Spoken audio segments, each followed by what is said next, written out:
ডাক দিয়ে বলে, ভাতিজা রে, তোমার মা বলেছে পৃথিবীর ভিতরে যদি কোনো সন্তান মায়ের গর্ভে আসে ওই মায়ের কিন্তু কষ্ট হয়, আর তুমি যখন এই গর্ভে আসছো তোমার মা বলেছে কোনো কষ্ট হয় না।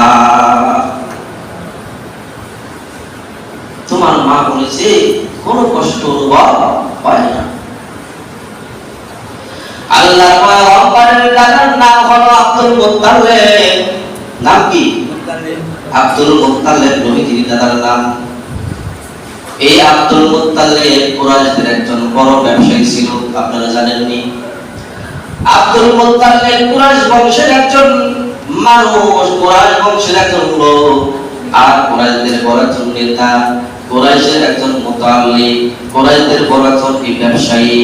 এই আব্দুল মুত্তালিব আল্লাহর পয়গম্বরের মা আমারাকে ডাক দিয়ে বলে, এ বৌমা এদিকে আসো, তোমার সাথে একটু কথা আছে, তোমার সাথে একটু কথা আছে। তো তখন কি আল্লাহর পয়গম্বর মা আমিনার গর্ভের ভিতরে, তখন ওই অবস্থায় যখন আল্লাহর পয়গম্বরের দাদা আব্দুল মুত্তালিব তখন ডাক দিলেন, ডাক দেওয়ার পরে কাছে আসলেন। কাছে আসার পরে বলতেছে, বৌমা তোমার সাথে একটু কথা আছে। কি কথা? বলে যে আমি তো ইরাকে যাই, শামে যাই, সিরিয়ার ভিতরে যাই, মিশরের ভিতরে যাই, বড় বড় ব্যবসায়ী কাফেরদেরকে নিয়ে যাই, আমি ব্যবসা করি। যখনই যাই তখন ওই জায়গার ভিতরে আমার কোনো হোটেল ভাড়া দেওয়া লাগে না, আর লোকজন আমাকে মেহমানদারি করার জন্য ছুটে চলে আসে। বৌমা শোনো, তোমার সাথে যে কথাটা, সেই কথাটা হলো কি, আমি ওই সিরিয়ায় যখন যাই, মিশরে যখন যাই, ইরাকে যখন যাই, ইরাকের বাজার থেকে, রাস্তার গলি গলি থেকে, সব থেকে বড় দোকান থেকে আমি কি করি, সব থেকে শ্রেষ্ঠ, সব থেকে সুগন্ধি, সব থেকে দামি আতর আমি কিনিয়া ব্যবহার করি। আর সব থেকে দামি আতর ছাড়া কিন্তু আমাকে মানায় না, কারণ আমি একজন কুরাইশের বড় একজন নেতা, আমি একজন বড় ব্যবসায়ী, আমি একজন কুরাইশের মুতাওয়াল্লি। তাহলে সব থেকে শ্রেষ্ঠ, সব থেকে বড় দামি আমি কিনিয়া কি করি, আমার গায়ে ব্যবহার করি। বৌমা তুমি একটু কাছে আসো, এই যে আমি যে সুগন্ধি ব্যবহার করি, এর থেকে নাকি তোমার থেকে যে ঘ্রাণ আসে পৃথিবীর এমন কোন আবিষ্কার কোনো হয় নাই। সেই সুগন্ধি তোমার শরীর থেকে বাইর হয়, এমন সুগন্ধি মনে হয় পৃথিবীর জমিনের ভিতরে আবিষ্কার হয় না। এখন আমি বাস্তবে দেখলাম, যখন তুমি আমার কাছে আসলা, তোমার শরীর থেকে এত সুঘ্রাণ বাইর হয়, ওই আমি যে সমস্ত আতরগুলা ব্যবহার করে, এই আতরের তোমার সুগন্ধির কাছে এই ঘ্রাণ কিছুই না। সুবহানাল্লাহ। তাহলে ইরাকের সুগন্ধি ফেল, মিশরের সুগন্ধি ফেল, সিরিয়ার সুগন্ধি ফেল, কিন্তু যখনই মুহাম্মদ রাসূলুল্লাহ সাল্লাল্লাহু আলাইহি ওয়াসাল্লাম মা আমিনার গর্ভে আসলে, এই গর্ভে আসার পরে আল্লাহ তাআলা এমন একটা সুগন্ধি মা আমিনার ভিতরে ফিট করে দিলে, পৃথিবীর কোন স্থানে এমন সুগন্ধি, এত সুগন্ধযুক্ত জিনিস আবিষ্কার হয় না। সুবহানাল্লাহ, সুবহানাল্লাহ। এটা নবীজির কি মুজিজা। নবীজি যখন গর্ভে আসলে তখন নবীজির মুজিজা আল্লাহ তাআলা দিয়ে দিলেন। এবার মা আমিনা ডাক দিয়া বলে, শ্বশুর আব্বাজান, আপনাকে আমি কি দিয়া বুঝাই বলি, আপনাকে আমি কি দিয়া বুঝাইব,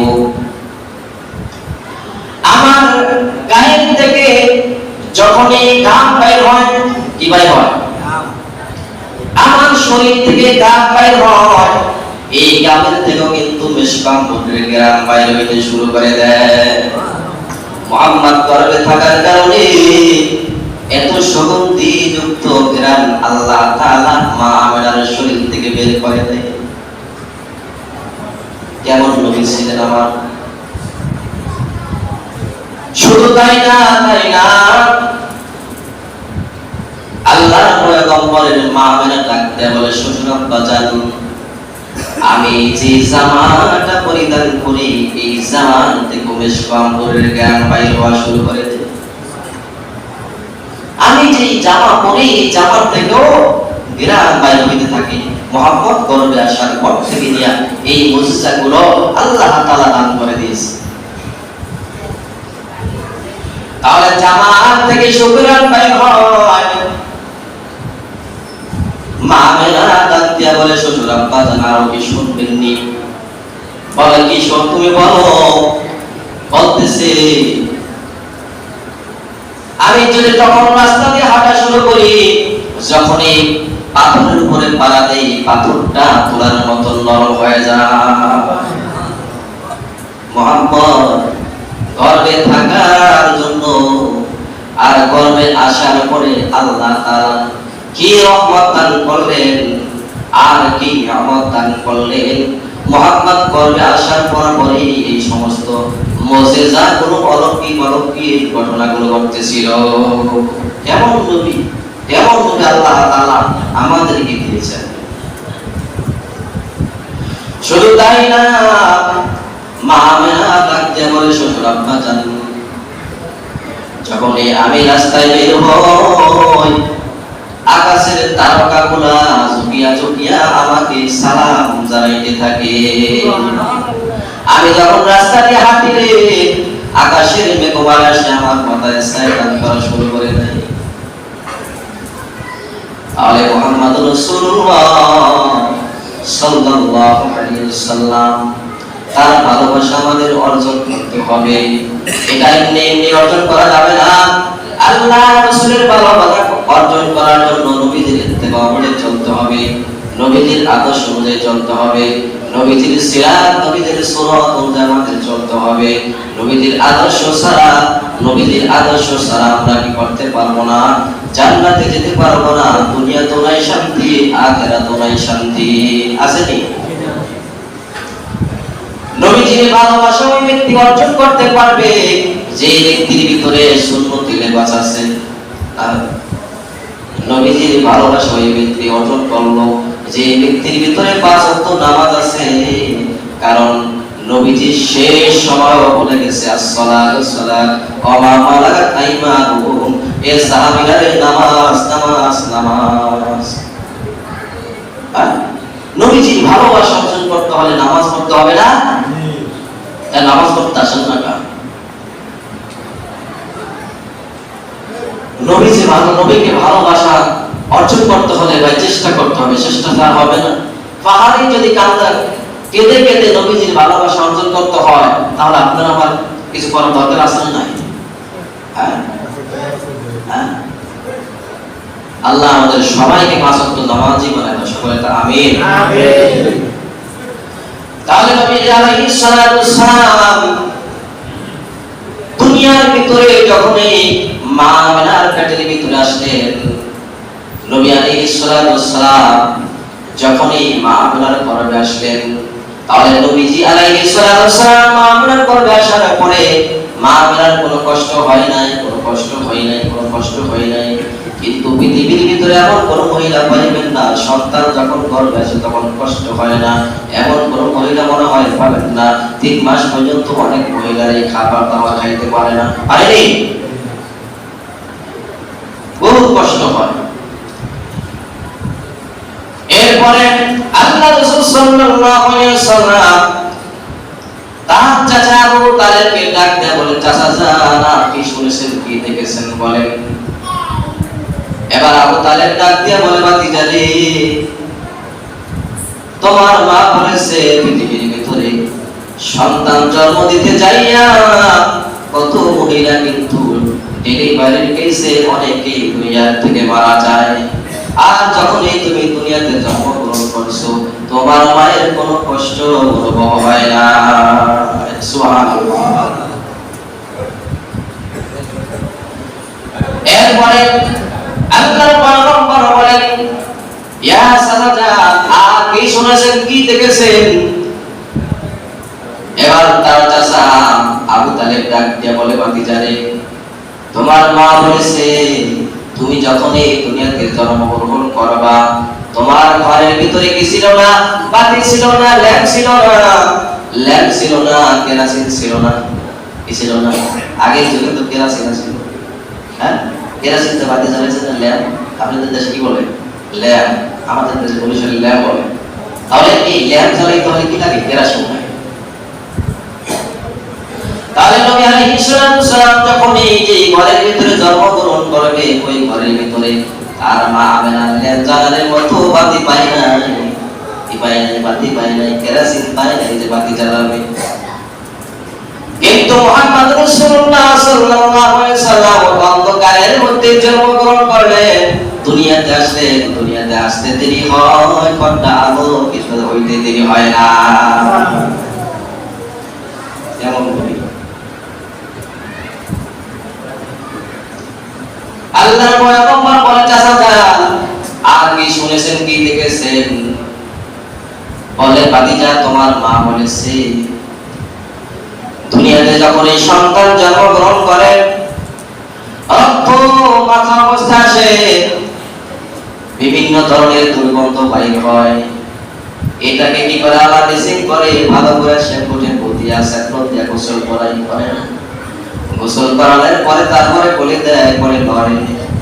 আর তুমি দুনিয়াতে যখন আসছো রে, তখন তুমি এমন ভাবে আসছো, তোমাকে মনে হয় কে জানি গোসল করায়া দুনিয়ার ভিতরে পাঠাইছে। তাহলে যে ঘরের ভিতরে সন্তান জন্মগ্রহণ করে, সেই ঘরের ভিতরে অনেক মা বোনেরা কি করে? ধূপ জ্বালায়, সেন্ট মারে, বিভিন্ন ধরনের ঘেরাযুক্ত কিছু মারে, যাতে করে ঘর থেকে দুর্গন্ধ না বের হয়, নাকি? কিন্তু মুহাম্মদ রাসূলুল্লাহ সাল্লাল্লাহু আলাইহি ওয়াসাল্লাম যখন এই দুনিয়াতে আসলেন, জন্মগ্রহণ করলেন, ওই ঘরের ভিতর থেকে এত সুগন্ধ, এত মিষ্টি করে গান বাইর হওয়া শুরু করেছে। পৃথিবীর ভিতরে মনে হয় এত সুগন্ধ জাতীয় কোনো জিনিস আবিষ্কার হয় না। মুহাম্মদ রাসূলুল্লাহ সাল্লাল্লাহু আলাইহি ওয়াসাল্লাম যখন এই দুনিয়ার ভিতরে আগমন করেছেন, তখন তাকে নিয়ে যখন একটু বাতাস খাওয়ানোর জন্য বাইর হইলেন, বাইর হওয়ার পরে দেখলেন ছোট সন্তানরা কি করে? হাত নাড়ায়, পা নাড়ায়, সুন্দর খেলাধুলা করে না? খেলাধুলা করে। আল্লাহর পয়গম্বরকে যখন বাইরে বাইর করলেন, আল্লাহর পয়গম্বরের হাত পা ওইভাবে নাড়াইতেছে, আর আকাশের থেকে যতটা এভাবে নবী আলাইহিস সালাতু ওয়াস সালামের নিকটে চলে আসছে, মনে হয় নবী আলাইহিস সালাতু ওয়াস সালামের উপরে পড়ে যাবে। কিন্তু না, নবী আলাইহিস সালাতু ওয়াস সালাম এভাবে খেলাধুলা করতেছে, আর আল্লাহর পাক রব্বুল আলামিনের পক্ষ থেকে ওই সূর্যটাও আল্লাহর পয়গম্বরের সাথে খেলাধুলা শুরু করে দিয়েছে।